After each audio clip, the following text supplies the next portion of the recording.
এই অঞ্চলের মাটি অনুকূল আবহাওয়া আর কৃষকের যত্নে ভরে উঠেছে বাগান। কয়েক বছর আগেও সীমিত পরিসরে থাকা এই ফল চাষ এখন বদলে দিচ্ছে এখানকার কৃষি অর্থনীতি। বাণিজ্যিকভাবে আঙুর চাষ হয়ে উঠেছে কৃষকদের আয়ের নতুন ভরসা।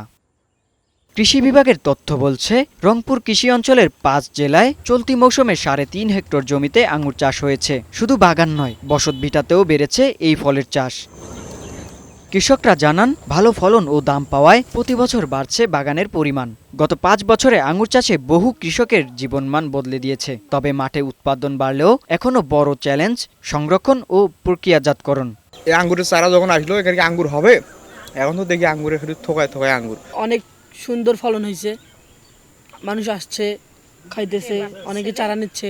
ব্যবসায়ী নেতারা বলছেন, রংপুর অঞ্চলে ফল প্রক্রিয়াজাত শিল্প স্থাপন করা গেলে আঙুর চাষে বড় সম্ভাবনা তৈরি হবে। এতে কৃষকের আয় বাড়ার পাশাপাশি সৃষ্টি হবে নতুন কর্মসংস্থান।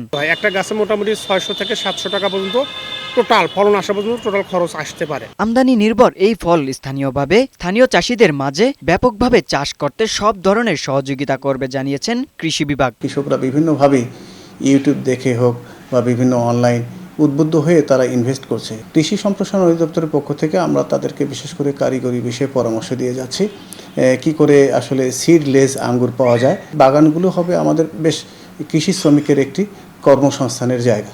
মুনসুর আলম, বৈশাখী সংবাদ।